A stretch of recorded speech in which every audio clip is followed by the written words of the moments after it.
Hello ਦੋਸਤੋ, ਸਵਾਗਤ ਹੈ ਤੁਹਾਡੇ ਸਭ ਦਾ ਹੀ ਜੀ ਤੁਹਾਡੇ ਆਪਣੇ YouTube channel race academy official ਤੇ ਜੀ।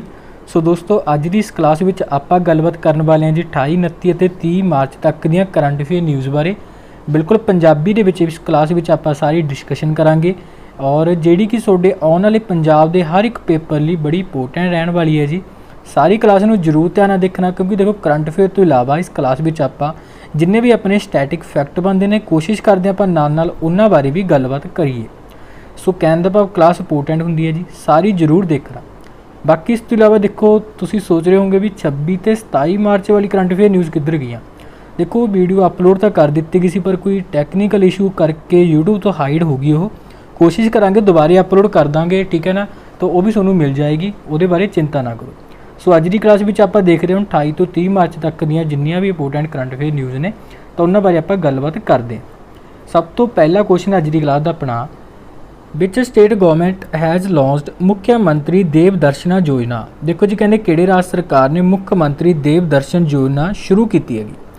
ਦੇਖੋ ਅਗਰ ਆਪਾਂ ਇਸ ਯੋਜਨਾ ਬਾਰੇ ਗੱਲ ਕਰੀਏ ਤਾਂ ਇਹ ਯੋਜਨਾ ਸ਼ੁਰੂ ਕੀਤੀ ਹੈ ਗੋਆ ਦੇ ਮੁੱਖ ਮੰਤਰੀ ਜਾਣੀ ਕਿ ਪ੍ਰਮੋਦ ਸਾਵੰਤ ਦੇ ਵੱਲੋਂ, ਠੀਕ ਹੈ ਨਾ। ਔਰ ਆਪਾਂ ਨੂੰ ਪਤਾ ਹੋਣਾ ਚਾਹੀਦਾ ਵੀ ਜਿਹੜੀ ਯੋਜਨਾ ਇਹ ਹੈਗੀ ਕਾਰੇ ਵਾਸਤੇ, ਔਰ ਇਸ ਯੋਜਨਾ ਅੰਡਰ ਕੀ ਕੀਤਾ ਜਾਏਗਾ। ਇਹਦੇ ਵਿੱਚ ਦੇਖੋ ਕਿਹਾ ਗਿਆ ਵੀ ਜਿਹੜੇ ਗੋਆ ਦੇ ਮਤਲਬ ਬਜ਼ੁਰਗ ਨੇਗੇ ਜਾਂ ਤੁਸੀਂ ਕਹਿ ਸਕਦੇ ਵੱਡੀ ਉਮਰ ਦੇ ਲੋਕ ਨੇਗੇ, ਉਹਨਾਂ ਨੂੰ ਜਿਹੜੇ ਤੀਰਥ ਸਥਾਨਾਂ ਦੀ ਯਾਤਰਾ ਕਰਵਾਈ ਜਾਏਗੀ ਮੁੱਖ ਮੰਤਰੀ ਦੇਵ ਦਰਸ਼ਨਾ ਯੋਜਨਾ ਦੇ ਤਹਿਤ।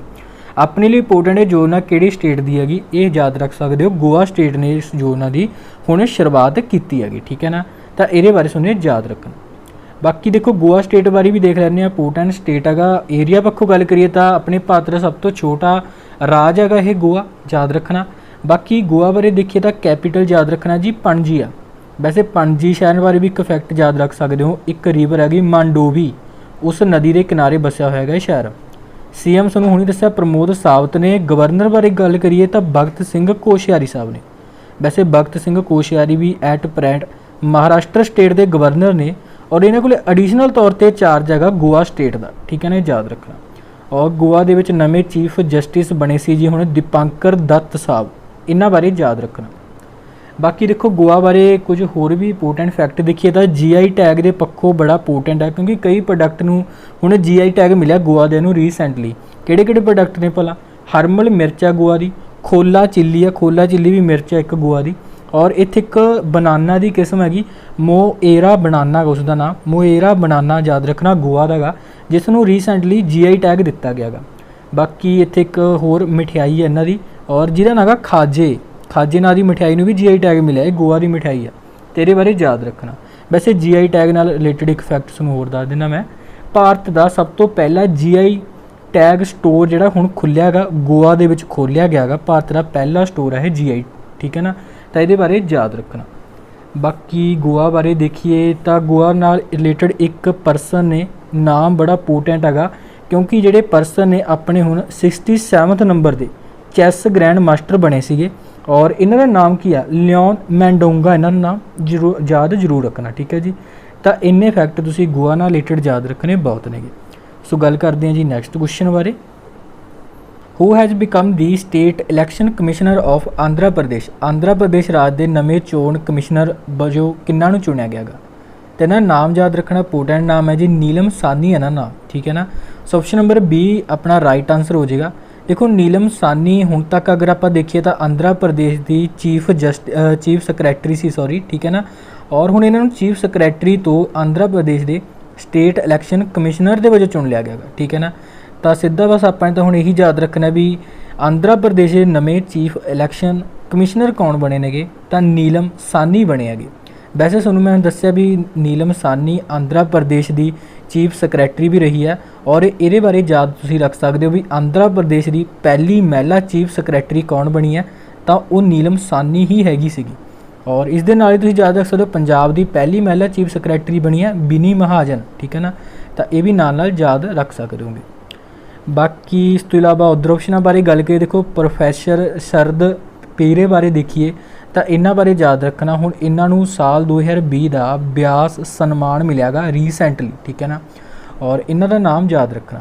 ਬਾਕੀ ਅਨਾਮਿਕਾ ਬਾਰੇ ਦੇਖ ਲੈਂਦੇ ਹਾਂ ਆਪਸ਼ਨ ਨੰਬਰ C ਬਾਰੇ। ਇਹਨਾਂ ਨੂੰ ਬਾਰੇ ਯਾਦ ਰੱਖਣਾ, ਇੰਪੋਰਟੈਂਟ ਨਾਮ ਹੈ, ਕਿਉਂਕਿ ਹੁਣ ਇਹਨਾਂ ਨੂੰ ਹਿੰਦੀ ਭਾਸ਼ਾ ਦਾ ਸਾਹਿਤ ਅਕਾਦਮੀ ਪੁਰਸਕਾਰ ਮਿਲਿਆ ਗਾ, ਯਾਦ ਰੱਖਣਾ।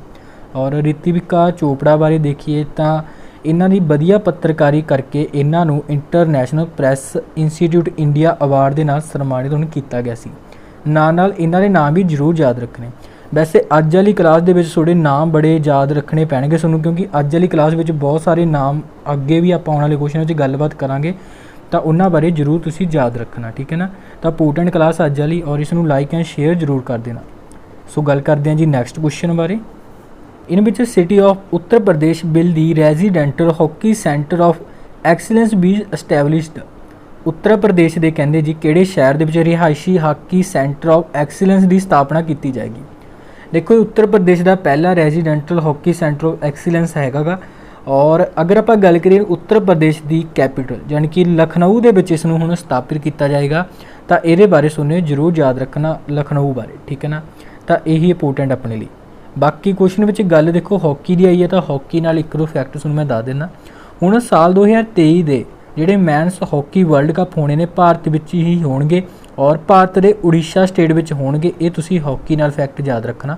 ਔਰ ਜਿਹੜੇ ਇਹ ਹੁਣ ਦੇਖੋ ਵਰਲਡ ਕੱਪ ਹੋਣੇ ਨਾ ਹਾਕੀ ਦੇ ਸਾਲ 2023 ਦੇ, ਤਾਂ ਇਹਦੇ ਕਰਕੇ ਉੜੀਸਾ ਦੇ ਵਿੱਚ ਇੱਕ ਸਟੇਡੀਅਮ ਵੀ ਬਣਾਇਆ ਜਾ ਰਿਹਾ। ਉੜੀਸਾ ਦਾ ਸ਼ਹਿਰ ਇੱਕ ਰਾਊਰਕੇਲਾ, ਉੱਥੇ ਆਪਣੇ ਭਾਰਤ ਦਾ ਸਭ ਤੋਂ ਵੱਡਾ ਹਾਕੀ ਸਟੇਡੀਅਮ ਬਣਾਇਆ ਜਾ ਰਿਹਾ। ਔਰ ਇਸ ਹਾਕੀ ਸਟੇਡੀਅਮ ਦਾ ਨਾਮ ਬਿਰਸਾ ਮੁੰਡਾ ਦੇ ਨਾਮ 'ਤੇ ਰੱਖਿਆ ਜਾਵੇਗਾ। ਇਹ ਤੁਸੀਂ ਹਾਕੀ ਨਾਲ ਇੱਕ ਦੋ ਫੈਕਟ ਯਾਦ ਰੱਖ ਲੈਣੇ ਨੇਗੇ। ਬਾਕੀ ਹੁਣ ਤਾਂ ਉੱਤਰ ਪ੍ਰਦੇਸ਼ ਦੀ ਕੈਪੀਟਲ ਜਾਣੀ ਕਿ ਲਖਨਊ ਦੇ ਵਿੱਚ ਰੈਜ਼ੀਡੈਂਟਲ ਹਾਕੀ ਸੈਂਟਰ ਆਫ ਐਕਸੀਲੈਂਸ ਬਣਾਇਆ ਜਾ ਰਿਹਾ, ਜੋ ਕਿ ਉੱਤਰ ਪ੍ਰਦੇਸ਼ ਦਾ ਇਹ ਪਹਿਲਾ ਗਾ, ਤਾਂ ਕਰਕੇ ਕੁਐਸਚਨ ਇੰਪੋਰਟੈਂਟ ਹੈ ਜੀ।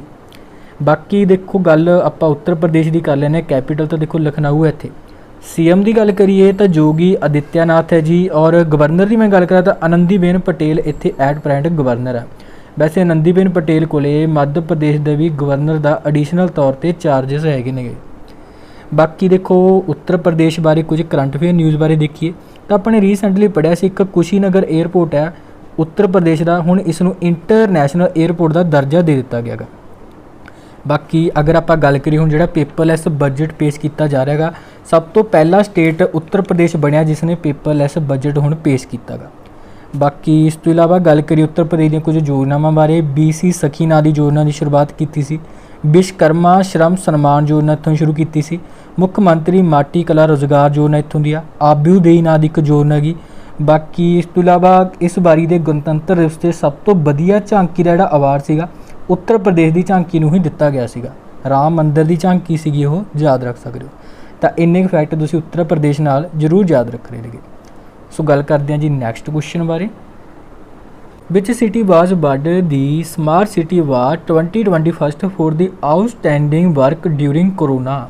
ਦੇਖੋ ਜੀ ਕਹਿੰਦੇ ਕਰੋਨਾ ਦੇ ਦੌਰਾਨ ਯਾਨੀ ਕਿ ਲੋਕਡਾਊਨ ਦੇ ਦੌਰਾਨ ਕਹਿ ਸਕਦੇ ਹੋ ਤੁਸੀਂ, ਕੋਵਿਡ ਕਰਕੇ ਜੋ ਲੋਕਡਾਊਨ ਲੱਗਿਆ ਸੀਗਾ ਉਸ ਦੇ ਦੌਰਾਨ ਸ਼ਾਨਦਾਰ ਕੰਮ ਕਰਨ ਲਈ ਕਿਸੇ ਸ਼ਹਿਰ ਨੂੰ ਸਮਾਰਟ ਸਿਟੀ ਅਵਾਰਡ 2021 ਦੇ ਨਾਲ ਸਨਮਾਨਿਤ ਕੀਤਾ ਗਿਆ ਸੀ। ਦੇਖੋ ਇੱਕ ਲਿਸਟ ਆਈ ਹੈ ਜਿਹਦੇ ਵਿੱਚ ਕਿ ਆਪਣੇ ਇੰਡੀਆ ਦੀਆਂ ਟੌਪ 100 ਸਿਟੀਜ਼ ਲਈਆਂ ਗਈਆਂ ਨੇਗੀਆਂ। ਔਰ ਇਸ ਸਿਟੀ ਦੇ ਵਿੱਚ ਗੱਲ ਕਰੀਏ ਸਭ ਤੋਂ ਵਧੀਆ ਕੰਮ ਕੀਤਾ ਗਾ ਕੋਵਿਡ ਦੇ ਦੌਰਾਨ। ਵਧੀਆ ਕੰਮ ਕਹਿਣ ਦਾ ਆਪਾਂ ਕੋਵਿਡ ਕਰਕੇ ਜਿਹੜੇ ਸ਼ਹਿਰ ਨੇ ਆਪਣੇ ਲੋਕਾਂ ਨੂੰ ਵਧੀਆ ਤਰੀਕੇ ਦੀਆਂ ਸੇਵਾਵਾਂ ਦਿੱਤੀਆਂ ਨੇਗੇ, ਜਾਣੀ ਕਿ ਹੈਲਥ ਨਾਲ ਰਿਲੇਟਡ ਉਹਨਾਂ ਨੂੰ ਜਾਂ ਫਿਰ ਉਹਨਾਂ ਦੇ ਖਾਣੇ ਪਾਣੀ ਦਾ ਖਿਆਲ ਰੱਖਿਆ ਗਾ। ਤਾਂ ਇਸ ਤਰੀਕੇ ਦੇ ਸ਼ਹਿਰਾਂ ਦੀ ਇੱਕ ਰੈਂਕਿੰਗ ਆਈ ਆ, ਔਰ ਜਿਸ ਦੇ ਵਿੱਚ ਕਿ ਸਭ ਤੋਂ ਟੌਪ 'ਤੇ ਰਿਹਾ ਇਹਨਾਂ 100 ਸ਼ਹਿਰਾਂ ਦੇ ਵਿੱਚੋਂ ਦੇਹਰਾਦੂਨ, ਠੀਕ ਹੈ ਨਾ। ਸੋ ਤੁਹਾਨੂੰ ਯਾਦ ਰੱਖਣਾ ਜੀ ਦੇਹਰਾਦੂਨ ਸਮਾਰਟ ਸਿਟੀ ਅਵਾਰਡ 2021 ਮਿਲਿਆ ਇਸ ਨੂੰ ਇਸ ਕਰਕੇ, ਠੀਕ ਹੈ ਜੀ। ਔਰ ਬਾਕੀ ਗੱਲ ਕਰੀਏ ਦੇਹਰਾਦੂਨ ਦੀ, ਦੇਖੋ ਦੇਹਰਾਦੂਨ ਹੈਗੀ ਕੈਪੀਟਲ ਹੈਗੀ ਆ ਉੱਤਰਾਖੰਡ ਦੀ। ਉੱਤਰਾਖੰਡ ਦੀਆਂ ਵੈਸੇ ਤਾਂ ਦੋ ਕੈਪੀਟਲਾਂ ਨੇ, ਵਿੰਟਰ ਕੈਪੀਟਲ ਹੈ ਦੇਹਰਾਦੂਨ, ਉੱਤਰਾਖੰਡ ਦੀ ਸਮਰ ਕੈਪੀਟਲ ਹੈਗੀ ਆ ਗੇਰਸੇਨ। ਇਹ ਤੁਸੀਂ ਯਾਦ ਰੱਖ ਸਕਦੇ ਹੋਗੇ।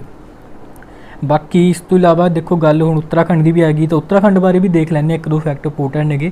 ਕੈਪੀਟਲ ਤਾਂ ਮੈਂ ਤੁਹਾਨੂੰ ਦੱਸਤੀ। ਔਰ ਉੱਤਰਾਖੰਡ ਦੇ ਨਵੇਂ CM ਬਣੇ ਨੇ ਇੱਥੇ, ਕਿਉਂਕਿ ਪਹਿਲਾਂ ਵਾਲੇ ਜਿਹੜੇ ਇੱਥੋਂ ਦੇ CM ਹੈਗੇ ਸੀ ਤਰਵਿੰਦਰ ਸਿੰਘ ਰਾਵਤ, ਉਹਨਾਂ ਨੇ ਤਾਂ ਅਸਤੀਫਾ ਦੇ ਦਿੱਤਾ ਔਰ ਉਹਨਾਂ ਦੀ ਥਾਂ 'ਤੇ ਬਣੇ ਨੇ ਹੁਣ ਤੀਰਥ ਸਿੰਘ ਰਾਵਤ ਨਵੇਂ ਇੱਥੋਂ ਦੇ ਮੁੱਖ ਮੰਤਰੀ। ਗਵਰਨਰ ਇੱਥੇ ਹੈਗੇ ਜੀ ਬੇਬੀ ਰਾਣੀ ਮੌਰੀਆ, ਠੀਕ ਹੈ ਜੀ। ਔਰ ਇੱਥੋਂ ਦੇ ਨਵੇਂ ਚੀਫ ਜਸਟਿਸ ਬਣੇ ਨੇਗੇ ਰਾਘਵਿੰਦਰ ਸਿੰਘ ਚੌਹਾਨ ਇਹਨਾਂ ਦਾ ਨਾਮ। ਤਾਂ ਇਹਨਾਂ ਬਾਰੇ ਵੀ ਜ਼ਰੂਰ ਯਾਦ ਰੱਖਣਾ। ਬਾਕੀ ਉੱਤਰਾਖੰਡ ਬਾਰੇ ਕੁਝ ਕਰੰਟ ਅਫੇਅਰ ਨਿਊਜ਼ ਬਾਰੇ ਗੱਲ ਕਰੀਏ ਤਾਂ ਇਹਨਾਂ ਨੇ ਇੱਕ ਯੋਜਨਾ STEM ਫॉर ਗਰਲਸ ਨੂੰ ਸ਼ੁਰੂ ਕੀਤਾ ਰੀਸੈਂਟਲੀ। ਔਰ ਇਸ ਤੋਂ ਇਲਾਵਾ ਗੱਲ ਕਰੀਏ ਉੱਤਰਾਖੰਡ ਦੇ ਵਿੱਚ ਹੀ ਆਪਣੇ ਭਾਰਤ ਦਾ ਪਹਿਲਾ ਫੋਰੈਸਟ ਮੈਡੀਸਨ ਸੈਂਟਰ ਵੀ ਖੋਲ੍ਹਿਆ ਗਿਆ ਗਾ। ਇਹ ਤੁਸੀਂ ਜ਼ਰੂਰ ਯਾਦ ਰੱਖਣਾ। ਇੱਕ ਪੋਰਟਲ ਇਹਨਾਂ ਨੇ ਸ਼ੁਰੂ ਕੀਤਾ ਸੀਗਾ ਹੋਪ ਨਾਂ ਦਾ, ਇੰਪੋਰਟੈਂਟ ਇਹ ਪੋਰਟਲ ਹੈਗਾ ਗਾ ਹੋਪ ਨਾਂ ਦਾ, ਯਾਦ ਰੱਖਣਾ ਉੱਤਰਾਖੰਡ ਸਟੇਟ ਦਾ ਇਹ ਪੋਰਟਲ ਆ। ਇਸ ਤੋਂ ਇਲਾਵਾ ਉੱਤਰਾਖੰਡ ਬਾਰੇ ਹੀ ਗੱਲ ਕਰੀਏ ਤਾਂ ਇੱਕ ਇਹਨਾਂ ਨੇ ਮੁੱਖ ਮੰਤਰੀ ਸਵੈ ਰੋਜ਼ਗਾਰ ਯੋਜਨਾ ਸ਼ੁਰੂ ਕੀਤੀ ਸੀ ਰੀਸੈਂਟਲੀ। और अपने ਭਾਰਤ ਦਾ ਪਹਿਲਾ ਮੌਸ ਗਾਰਡਨ ਅਗਰ ਪੁੱਛਿਆ ਜਾਵੇ ਕਿੱਥੇ ਖੁੱਲ੍ਹਿਆ ਗਾ ਤਾਂ ਉਹ ਵੀ ਹੁਣ ਰੀਸੈਂਟਲੀ ਉੱਤਰਾਖੰਡ ਵਿੱਚ ਹੀ ਖੋਲ੍ਹਿਆ ਗਿਆ ਗਾ। ਮੌਸ ਗਾਰਡਨ ਉੱਤਰਾਖੰਡ ਦੇ ਨੈਨੀਤਾਲ ਜ਼ਿਲ੍ਹੇ ਵਿੱਚ ਇਹ ਖੁੱਲ੍ਹਿਆ ਗਾ। ਸੋ ਇੰਨੇ ਕੁ ਫੈਕਟ ਤੁਸੀਂ ਉੱਤਰਾਖੰਡ ਨਾਲ ਰਿਲੇਟਡ ਯਾਦ ਰੱਖਣੇ ਨੇਗੇ। ਸੋ ਗੱਲ ਕਰਦੇ ਹਾਂ ਜੀ ਨੈਕਸਟ ਕੁਐਸਚਨ ਬਾਰੇ। ਇਨ ਵਿੱਚ ਸਟੇਟ ਇਜ਼ ਦੀ ਸਿੰਘਮੋ ਉਤਸਵ ਸੈਲੀਬ੍ਰੇਟਡ, ਤੇ ਕਹਿੰਦੇ ਜੀ ਕਿਹੜੇ ਰਾਜ ਵਿੱਚ ਸਿੰਘਮੋ ਉਤਸਵ ਨੂੰ ਮਨਾਇਆ ਜਾਂਦਾ ਗਾ। ਦੇਖੋ ਜਿਹੜਾ ਇਹ ਸਿੰਘਮੋ ਉਤਸਵ ਹੈ ਨਾ, ਇਹ ਗੋਆ ਸਟੇਟ ਦਾ ਇੱਕ ਫੇਮਸ ਤਿਉਹਾਰ ਹੈਗਾ। ਫਸਲ ਦੀ ਕਟਾਈ ਦੇ ਉੱਤੇ ਇਸ ਤਿਉਹਾਰ ਨੂੰ ਮਨਾਇਆ ਜਾਂਦਾ ਗਾ। ਗੋਆ ਦੇ ਜਿਹੜੇ ਆਦੀਵਾਸੀ ਨੇ ਖਾਸ ਕਰਕੇ ਉਹਨਾਂ ਦੇ ਵੱਲੋਂ ਹੀ ਇਸ ਸਿੰਘਮੋ ਉਤਸਵ ਨੂੰ ਮਨਾਇਆ ਜਾਂਦਾ ਗਾ। ਤਾਂ ਆਪਣੇ ਲਈ ਇਹ ਇੰਪੋਰਟੈਂਟ ਹੈਗਾ ਵੀ ਜਿਹੜਾ ਇਹ ਤਿਉਹਾਰ ਆ ਜਾਣੀ ਕਿ ਸਿੰਘਮੋ ਕਿਹੜੇ ਸਟੇਟ ਨਾਲ ਰਿਲੇਟਡ ਹੈ ਜੀ, ਗੋਆ ਦੇ ਨਾਲ ਰਿਲੇਟਡ ਹੈ। ਬਾਕੀ ਗੋਆ ਬਾਰੇ ਤਾਂ ਆਪਾਂ ਪਿਛਲੀ ਕਲਾਸ ਵਿੱਚ ਗੱਲ ਕਰਕੇ ਹੀ ਹਟਿਆਂਗੇ, ਠੀਕ ਹੈ ਨਾ। ਤਾਂ ਗੋਆ ਬਾਰੇ ਤੁਸੀਂ ਯਾਦ ਰੱਖਣਾ ਬਸ, ਇਸ ਫੈਸਟੀਵਲ ਦਾ ਨਾਮ ਗੋਆ ਦਾ ਹੀ ਫੈਸਟੀਵਲ ਆ। ਦੇਖੋ ਗੱਲ ਫੈਸਟੀਵਲ ਦੀ ਆਈ ਹੈ ਤਾਂ ਮੈਂ ਤੁਹਾਨੂੰ ਇੱਕ ਦੋ ਫੈਸਟੀਵਲ ਦੱਸ ਦੇਣਾ ਜਿਹੜੇ ਰੀਸੈਂਟਲੀ ਮਨਾਏ ਗਏ ਨੇਗੇ, ਔਰ ਤੁਹਾਨੂੰ ਪਤਾ ਹੋਣੇ ਚਾਹੀਦੇ ਨੇ ਵੀ ਉਹ ਫੈਸਟੀਵਲ ਕਿਹੜੀ ਸਟੇਟ ਨਾਲ ਰਿਲੇਟਡ ਹੈਗੇ ਨੇਗੇ।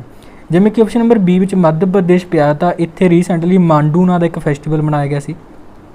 ਮਹਾਰਾਸ਼ਟਰ ਦੀ ਗੱਲ ਕਰੀਏ ਤਾਂ ਕਾਲਾ ਘੋੜਾ ਨਾਂ ਦਾ ਇੱਕ ਫੈਸਟੀਵਲ ਮਨਾਇਆ ਗਿਆ ਸੀ। ਤਮਿਲਨਾਡੂ ਪਿਆ ਤਾਂ ਤਮਿਲਨਾਡੂ ਦੇ ਵਿੱਚ ਯਾਦ ਰੱਖਣਾ ਜੱਲੀ ਕੱਟੂ ਨਾਂ ਦਾ ਫੈਸਟੀਵਲ ਮਨਾਇਆ ਗਿਆ ਸੀ। ਹੁਣ ਪੰਜਾਬ ਦੇ ਵਿੱਚ ਯਾਦ ਰੱਖਣਾ ਹੋਲਾ ਮਹੱਲਾ ਮਨਾਇਆ ਗਿਆ ਸੀਗਾ।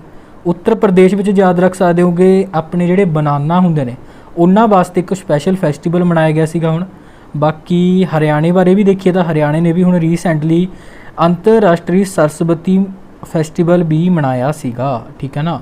ਤਾਂ ਇਹ ਕੁਝ ਫੈਸਟੀਵਲ ਨੇ ਜਿਹੜੇ ਰੀਸੈਂਟਲੀ ਮਨਾਏ ਗਏ ਸੀ, ਇਹਨਾਂ ਬਾਰੇ ਤੁਸੀਂ ਜ਼ਰੂਰ ਯਾਦ ਰੱਖਣਾ। ਬਾਕੀ ਗੋਆ ਬਾਰੇ ਆਪਾਂ ਪਿਛਲੇ ਕੁਐਸਚਨ ਵਿੱਚ ਗੱਲ ਕਰਕੇ ਹਟੇ। ਸੋ ਗੱਲ ਕਰਦੇ ਹਾਂ ਨੈਕਸਟ ਕੁਐਸਚਨ ਬਾਰੇ। La Perouse is a naval exercise organised by which country, ਕਹਿੰਦੇ ਜੀ ਲਾ ਪੈਰੂਸ ਨੇਵੀ ਅਭਿਆਸ ਕਿਸ ਦੇਸ਼ ਦੁਆਰਾ ਆਯੋਜਿਤ ਕੀਤਾ ਜਾਂਦਾ ਗਾ। ਦੇਖੋ ਅਗਰ ਆਪਾਂ ਇਸ ਐਕਸਰਸਾਈਜ਼ ਬਾਰੇ ਗੱਲਬਾਤ ਕਰੀਏ ਤਾਂ ਜਿਹੜੀ ਐਕਸਰਸਾਈਜ਼ ਹੈਗੀ ਇਹ ਹੈਗੀ ਹੈ ਜੀ ਫਰਾਂਸ ਦੀ, ਠੀਕ ਹੈ ਨਾ। ਔਰ ਇਹ ਕੁਐਸਚਨ ਆਪਣੇ ਲਈ ਤਾਂ ਇੰਪੋਰਟੈਂਟ ਹੈ ਕਿਉਂਕਿ ਇਸ ਵਾਰੀ ਆਪਣਾ ਭਾਰਤ ਦੇਸ਼ ਵੀ ਇਹਨਾਂ ਦੀ ਇਸ ਨੇਵਲ ਐਕਸਰਸਾਈਜ਼ ਵਿੱਚ ਸ਼ਾਮਲ ਹੋਣ ਜਾ ਰਿਹਾ ਹੈਗਾ। ਔਰ ਇਹ ਹੋਵੇਗੀ ਕਿੱਥੇ ਐਕਸਰਸਾਈਜ਼, ਇਹ ਹੋਵੇਗੀ ਹੁਣ ਇਸ ਵਾਰੀ ਬੇ ਆਫ ਬੰਗਾਲ ਦੇ ਵਿੱਚ, ਜਾਣੀ ਕਿ ਬੰਗਾਲ ਦੀ ਖਾੜੀ ਵਿੱਚ ਹੋਵੇਗੀ। ਹਾਲਾਂਕਿ ਇਸ ਐਕਸਰਸਾਈਜ਼ ਵਿੱਚ ਫਰਾਂਸ, ਭਾਰਤ ਔਰ ਇਸ ਤੋਂ ਇਲਾਵਾ ਕੁਝ ਹੋਰ ਕੰਟਰੀਜ਼ ਜਿਵੇਂ ਕਿ ਜਾਪਾਨ ਵੀ ਸ਼ਾਮਿਲ ਹੋਏਗਾ। ਜਾਪਾਨ ਤੋਂ ਇਲਾਵਾ ਆਸਟ੍ਰੇਲੀਆ ਔਰ ਇਸ ਤੋਂ ਇਲਾਵਾ USA ਅਮਰੀਕਾ ਵੀ ਇਸ ਐਕਸਰਸਾਈਜ਼ ਵਿੱਚ ਸ਼ਾਮਿਲ ਹੋਣ ਜਾ ਰਿਹਾ ਹੈਗਾ। ਤਾਂ ਆਪਣੇ ਲਈ ਇੰਪੋਰਟੈਂਟ ਹੈ ਇਸ ਐਕਸਰਸਾਈਜ਼ ਦਾ ਨਾਮ, ਠੀਕ ਹੈ ਨਾ। ਔਰ ਜਿਹੜੀ ਕਿ ਬੇ ਆਫ ਬੰਗਾਲ ਵਿੱਚ ਹੋਵੇਗੀ ਔਰ ਆਪਣਾ ਭਾਰਤ ਦੇ ਵਿੱਚ ਸ਼ਾਮਿਲ ਹੈ, ਤਾਂ ਕਰਕੇ ਆਪਣੇ ਲਈ ਇੰਪੋਰਟੈਂਟ ਹੈ, ਠੀਕ ਹੈ ਨਾ। ਤਾਂ ਇਹਦੇ ਬਾਰੇ ਯਾਦ ਰੱਖਣਾ ਇੰਪੋਰਟੈਂਟ ਕੁਐਸਚਨ ਹੈਗਾ। ਬਾਕੀ ਇਸ ਤੋਂ ਇਲਾਵਾ ਗੱਲ ਫਰਾਂਸ ਦੀ ਵੀ ਆਈ ਹੈ, ਫਰਾਂਸ ਬਾਰੇ ਦੇਖ ਲੈਂਦੇ ਹਾਂ। ਫਰਾਂਸ ਦੀ ਕੈਪੀਟਲ ਹੈ ਜੀ ਪੈਰਿਸ। ਵੈਸੇ ਪੈਰਿਸ ਇੱਕ ਇੰਪੋਰਟੈਂਟ ਸ਼ਹਿਰ ਹੈਗਾ ਕਿਉਂਕਿ ਕਈ ਆਰਗੇਨਾਈਜੇਸ਼ਨ ਦੇ ਹੈੱਡਕੁਆਟਰਸ ਨੂੰ ਪੈਰਿਸ ਵਿੱਚ ਮਿਲਣਗੇ। ਕਿਹੜੇ ਆਰਗੇਨਾਈਜੇਸ਼ਨ ਹੈ? ਸਭ ਤੋਂ ਇੰਪੋਰਟੈਂਟ ਹੈ ਯੂਨੈਸਕੋ ਦਾ ਹੈੱਡਕੁਆਟਰ ਤੁਹਾਨੂੰ ਮਿਲ ਜਾਵੇਗਾ ਇੱਥੇ। ਬਾਕੀ ਪੈਰਿਸ ਦੇ ਵਿੱਚ ਹੀ ਤੁਹਾਨੂੰ FATF ਦਾ ਹੈੱਡਕੁਆਟਰ ਵੀ ਮਿਲੇਗਾ। FATF ਮਤਲਬ ਫਾਈਨੈਂਸ਼ੀਅਲ ਐਕਸ਼ਨ ਟਾਸਕ ਫੋਰਸ। ਬਾਕੀ ਇਸ ਤੋਂ ਇਲਾਵਾ ਤੁਹਾਨੂੰ ਇੱਥੇ ਜੀ OECD ਦਾ ਹੈੱਡਕੁਆਟਰ ਵੀ ਮਿਲ ਜਾਵੇਗਾ। OECD ਮਤਲਬ organisation for the economic corporation development ਦਾ, ਠੀਕ ਹੈ ਨਾ। ਤਾਂ ਨਾਲ ਤੁਸੀਂ ਇਹ ਵੀ ਯਾਦ ਰੱਖ ਸਕਦੇ ਹੋ। ਬਾਕੀ ਦੇਖੋ ਫਰਾਂਸ ਦੀ ਗੱਲ ਕਰ ਰਹੇ ਸੀ, ਕਰੰਸੀ ਇੱਥੇ ਚੱਲਦੀ ਹੈ ਯੂਰੋ, ਤਾਂ ਇਹ ਵੀ ਤੁਸੀਂ ਨਾਲ ਜ਼ਰੂਰ ਧਿਆਨ ਵਿੱਚ ਰੱਖਣਾ। ਦੇਖੋ ਕੁਐਸਚਨ ਆਪਣੇ ਐਕਸਰਸਾਈਜ਼ ਨਾਲ ਰਿਲੇਟਡ ਸੀ, ਤੁਹਾਨੂੰ ਮੈਂ ਇੱਕ ਦੋ ਐਕਸਰਸਾਈਜ਼ ਦੱਸ ਦੇਣਾ ਜਿਹੜੀਆਂ ਆਪਣੇ ਭਾਰਤ ਦੇ ਫਰਾਂਸ ਦੀਆਂ ਨੇਗੀਆਂ। ਰੀਸੈਂਟਲੀ ਇੱਕ ਹੋ ਕੇ ਹਟੀ ਆ ਹੁਣ ਸਕਾਈ ਰੋਜ਼ ਨਾਂ ਦੀ ਐਕਸਰਸਾਈਜ਼, ਭਾਰਤ ਦੇ ਫਰਾਂਸ ਵਿਚਕਾਰ ਇਹ ਹੁੰਦੀ ਆ। ਵੈਸੇ ਇਸ ਤੋਂ ਇਲਾਵਾ ਇੱਕ ਸ਼ਕਤੀ ਨਾਂ ਦੀ ਐਕਸਰਸਾਈਜ਼ ਹੈਗੀ, ਵਰੁਣ ਨਾਂ ਦੀ ਹੈਗੀ, ਔਰ ਇੱਕ ਗਰੁੜ ਨਾਂ ਦੀ ਐਕਸਰਸਾਈਜ਼ ਵੀ ਹੁੰਦੀ ਹੈਗੀ। ਵੈਸੇ ਇੱਕ ਰੀਸੈਂਟਲੀ ਹੋਰ ਹੋ ਕੇ ਹਟੀ ਸੀ ਐਕਸ ਡੈਜ਼ਰਟ ਨਾਈਟ 2021 ਨਾਂ ਦੀ ਐਕਸਰਸਾਈਜ਼ ਵੀ ਹੁਣ ਰੀਸੈਂਟਲੀ ਹੋ ਕੇ ਹਟੀ ਸੀ। ਤਾਂ ਇੰਨੀਆਂ ਕੁ ਐਕਸਰਸਾਈਜ਼ਾਂ ਤੁਸੀਂ ਭਾਰਤ ਦੇ ਫਰਾਂਸ ਵਿਚਕਾਰ ਯਾਦ ਰੱਖਣੀਆਂ। ਬਾਕੀ ਜਿਹੜੀ ਲਾ ਪੈਰਿਸ ਐਕਸਰਸਾਈਜ਼ ਹੋਣ ਜਾ ਰਹੀ ਹੈ ਨੇਵਲ ਐਕਸਰਸਾਈਜ਼ ਹੈਗੀ, ਇਹਦੇ ਬਾਰੇ ਵੀ ਜ਼ਰੂਰ ਧਿਆਨ ਵਿੱਚ ਰੱਖ ਲੈਣਾ। ਸੋ ਗੱਲ ਕਰਦੇ ਹਾਂ ਜੀ ਨੈਕਸਟ ਕੁਐਸਚਨ ਬਾਰੇ। ਹੂ will host the AFC woman Asia cup 2022, ਕਹਿੰਦੇ ਜੀ ਕੌਣ AFC ਮਹਿਲਾ ਏਸ਼ੀਆ ਕੱਪ 2022 ਦੀ ਮੇਜ਼ਬਾਨੀ ਕਰੇਗਾ, ਕਿਹੜਾ ਦੇਸ਼? ਦੇਖੋ ਜਿਹੜਾ ਇਹ ਕੱਪ ਫੁੱਟਬਾਲ ਨਾਲ ਰਿਲੇਟਡ ਕੱਪ ਹੈਗਾ। ਔਰ ਦੇਖੋ AFC ਦਾ ਮਤਲਬ ਕੀ ਹੁੰਦਾ ਗਾ? AFC ਦਾ ਮਤਲਬ ਹੁੰਦਾ ਏਸ਼ੀਅਨ ਫੁੱਟਬਾਲ ਕੌਨਫੈਡਰੇਸ਼ਨ। ਔਰ ਜਿਹੜਾ ਇਹ ਕੱਪ ਹੁਣ 2022 ਦਾ ਇਹਦੀ ਮੇਜ਼ਬਾਨੀ ਕਰੇਗਾ ਆਪਣਾ ਭਾਰਤ, ਠੀਕ ਹੈ ਨਾ। ਸੋ ਇਹਦੇ ਬਾਰੇ ਬਸ ਇਹੀ ਫੈਕਟ ਯਾਦ ਰੱਖਣਾ, ਇਹੀ ਇੰਪੋਰਟੈਂਟ ਹੈਗਾ। ਸੋ ਗੱਲ ਕਰਦੇ ਹਾਂ ਨੈਕਸਟ ਕੁਐਸਚਨ ਬਾਰੇ। Who has bean included in the Khelo India youth games 2021, ਕਹਿੰਦੇ ਜੀ ਕਿਸ ਨੂੰ ਖੇਲੋ ਇੰਡੀਆ ਯੂਥ ਖੇਡਾਂ 2021 ਦੇ ਵਿੱਚ ਸ਼ਾਮਿਲ ਕੀਤਾ ਜਾਏਗਾ? ਦੇਖੋ ਜੀ ਹੁਣ ਆਪਣੇ ਖੇਡ ਮੰਤਰੀ ਯਾਨੀ ਕਿ ਕਿਰਨ ਰਿਜੀਜੂ ਸਾਹਿਬ ਨੇ ਅਨਾਊਂਸਮੈਂਟ ਕੀਤੀ ਹੈਗੀ ਵੀ ਜਿਹੜਾ ਯੋਗਾ ਆਸਨ ਹੈਗਾ, ਯਾਨੀ ਕਿ ਯੋਗਾ ਹੈਗਾ ਜਿਹੜਾ ਆਪਸ਼ਨ ਨੰਬਰ D ਇੱਥੇ ਰਾਈਟ ਆਨਸਰ ਹੋ ਜਾਏਗਾ। ਹੁਣ ਇਸ ਨੂੰ 2021 ਦੀਆਂ ਜਿਹੜੀਆਂ ਹੁਣ ਹੋਣਗੀਆਂ ਖੇਲੋ ਇੰਡੀਆ ਯੂਥ ਗੇਮਸ ਉਸ ਦੇ ਵਿੱਚ ਸ਼ਾਮਿਲ ਕੀਤਾ ਜਾਵੇਗਾ। ਦੇਖੋ ਜਿਹੜੀਆਂ ਖੇਲੋ ਇੰਡੀਆ ਯੂਥ ਗੇਮਸ ਹੁਣ ਹੋਣੀਆਂ 2021 ਦੀਆਂ ਹਰਿਆਣੇ ਦੇ ਪੰਚਕੂਲੇ ਸ਼ਹਿਰ ਦੇ ਵਿੱਚ ਇਹ ਹੋਣੀਆਂ ਨੇਗੀਆਂ। ਔਰ ਇਹਦੇ ਵਿੱਚ ਇੱਕ ਨਵੀਂ ਖੇਡ ਯਾਨੀ ਕਿ ਯੋਗਾ ਨੂੰ ਸ਼ਾਮਿਲ ਕੀਤਾ ਜਾਵੇਗਾ ਮੈਨਸ ਅਤੇ ਵੂਮਨ ਲਈ ਦੋਨਾਂ ਵਾਸਤੇ ਹੀ, ਠੀਕ ਹੈ ਨਾ। ਤਾਂ ਇਹਦੇ ਬਾਰੇ ਯਾਦ ਰੱਖਣਾ। ਦੇਖੋ ਯੋਗਾ ਨੂੰ ਤਾਂ ਹੁਣ ਅਨਾਉਂਸਮੈਂਟ ਕੀਤੀ ਆ, ਹਾਲ ਹੀ ਦੇ ਵਿੱਚ 2-3 ਮਹੀਨੇ ਪਹਿਲਾਂ 4 ਨਵੀਆਂ ਖੇਡਾਂ ਨੂੰ ਵੀ ਸ਼ਾਮਿਲ ਕੀਤਾ ਗਿਆ ਸੀ। ਇਸ ਦੇ ਵਿੱਚ ਆਪਾਂ ਨੂੰ ਉਹਨਾਂ ਬਾਰੇ ਵੀ ਪਤਾ ਹੋਣਾ ਚਾਹੀਦਾ ਕਿਉਂਕਿ ਉਹ ਵੀ ਰੀਸੈਂਟਲੀ ਹੀ ਐਡ ਕੀਤੀਆਂ ਗਈਆਂ ਸੀ। ਉਹਨਾਂ ਵਿੱਚੋਂ ਸਭ ਤੋਂ ਪਹਿਲੀ ਤਾਂ ਆਪਣੇ ਪੰਜਾਬ ਦੀ ਗੱਤਕਾ ਹੀ ਹੈਗੀ, ਠੀਕ ਹੈ ਨਾ। ਔਰ ਇਸ ਤੋਂ ਇਲਾਵਾ ਇੱਕ ਗੇਮ ਉਹਦੇ ਵਿੱਚ ਹੈਗੀ ਸੀ ਕਲਾਰੀਪੇਟੂ ਹੈਗੀ ਆ ਕੇਰਲਾ ਦੀ ਇੱਕ ਖੇਡ। ਔਰ ਇਸ ਤੋਂ ਬਾਅਦ ਯਾਦ ਰੱਖਣਾ ਜੀ ਥਾਂਗ ਟਾ ਨਾਂ ਦੀ ਖੇਡ ਸੀ ਇੱਕ। ਥਾਂਗ ਟਾ ਦੀ ਗੱਲ ਕਰੀਏ ਤਾਂ ਮਣੀਪੁਰ ਦੀ ਆ। ਔਰ ਲਾਸਟ ਵਨ ਇੱਕ ਹੋਰ ਯਾਦ ਰੱਖਣਾ ਹੈ ਤੁਸੀਂ ਮੱਲੀ ਖੰਭਾ। ਸੋ ਜਿਹੜੀ ਮੱਲੀ ਖੰਭਾ ਖੇਡ ਆ ਇਹ ਮੱਧ ਪ੍ਰਦੇਸ਼ ਦੀ ਹੈਗੀ। ਤਾਂ ਇਹ ਸਾਰੀਆਂ ਖੇਡਾਂ ਨੇ ਜਿਹੜੀਆਂ ਲਗਭਗ ਮਾਰਸ਼ਲ ਆਰਟ ਨਾਲ ਰਿਲੇਟਡ ਨਾਲ ਮਿਲਦੀਆਂ ਜੁਲਦੀਆਂ ਕੁਝ ਗੇਮਸ ਹੈਗੀਆਂ ਨੇਗੀਆਂ, ਠੀਕ ਹੈ ਨਾ। ਤਾਂ ਇਹਨਾਂ 4 ਗੇਮਸ ਨੂੰ ਵੀ ਸ਼ਾਮਿਲ ਕੀਤਾ ਜਾਏਗਾ। ਔਰ ਹੁਣ ਇੱਕ ਨਵੀਂ ਗੇਮ ਯਾਨੀ ਕਿ ਯੋਗਾ ਆਸਨ, ਗੇਮ ਤਾਂ ਨਹੀਂ ਤੁਸੀਂ ਇਸ ਨੂੰ ਕਹਿ ਸਕਦੇ, ਯੋਗਾ ਹੀ ਹੈਗਾ। ਔਰ ਇਸ ਨੂੰ ਵੀ ਹੁਣ ਸ਼ਾਮਿਲ ਕੀਤਾ ਜਾਵੇਗਾ ਖੇਲੋ ਇੰਡੀਆ ਯੂਥ ਗੇਮਸ ਵਿੱਚ। ਸਿੱਧਾ ਸੁਣਨੇ ਇਹੀ ਯਾਦ ਰੱਖਣਾ, ਠੀਕ ਹੈ ਨਾ। ਤਾਂ ਇਹਦੇ ਬਾਰੇ ਤੁਸੀਂ ਯਾਦ ਰੱਖਣਾ। ਬਾਕੀ ਦੇਖੋ ਆਪਸ਼ਨ ਨੰਬਰ A, B ਅਤੇ C ਇਹ ਵੀ ਇੰਪੋਰਟੈਂਟ ਨੇਗੀਆਂ ਕਿਉਂਕਿ ਹੁਣ ਜਿਹੜੀਆਂ ਹੁਣ 2024 ਦੀਆਂ ਸਮਰ ਓਲੰਪਿਕ ਹੋਣੀਆਂ ਨੇ ਪੈਰਿਸ ਦੇ ਵਿੱਚ ਹੋਣਗੀਆਂ, ਫਰਾਂਸ ਦੀ ਕੈਪੀਟਲ। ਔਰ ਉਹਦੇ ਵਿੱਚ ਵੀ ਇਹ ਜਿਹੜੀਆਂ ਖੇਡਾਂ ਨੇ ਜਿਵੇਂ ਕਿ ਬ੍ਰੇਕ ਡਾਂਸ ਹੋ ਗਿਆ, ਇਸ ਨੂੰ ਸ਼ਾਮਿਲ ਕੀਤਾ ਜਾਏਗਾ। ਸਕੇਟ ਬੋਰਡਿੰਗ ਨੂੰ ਸ਼ਾਮਿਲ ਕੀਤਾ ਜਾਏਗਾ, ਸਪੋਰਟ ਕਲਿੰਬਿੰਗ ਨੂੰ ਸ਼ਾਮਿਲ ਕੀਤਾ ਜਾਏਗਾ ਔਰ ਇਸ ਤੋਂ ਇਲਾਵਾ ਸਰਫਿੰਗ ਨੂੰ ਸ਼ਾਮਿਲ ਕੀਤਾ ਜਾਏਗਾ। ਇਹਨਾਂ ਨੂੰ ਸ਼ਾਮਿਲ ਕੀਤਾ ਜਾਏਗਾ 2024 ਦੀਆਂ ਸਮਰ ਓਲੰਪਿਕ ਵਿੱਚ। 4 ਖੇਡਾਂ ਇਹਨਾਂ ਬਾਰੇ ਵੀ ਯਾਦ ਰੱਖਣਾ। ਬਾਕੀ ਜਿਹੜੀਆਂ 5 ਗੇਮਸ ਇੱਧਰ ਹੋ ਗਈਆਂ ਖੇਲੋ ਇੰਡੀਆ ਯੂਥ ਗੇਮ ਵਾਲੀਆਂ, ਇਹਨਾਂ ਬਾਰੇ ਵੀ ਜ਼ਰੂਰ ਧਿਆਨ ਵਿੱਚ ਰੱਖਣਾ।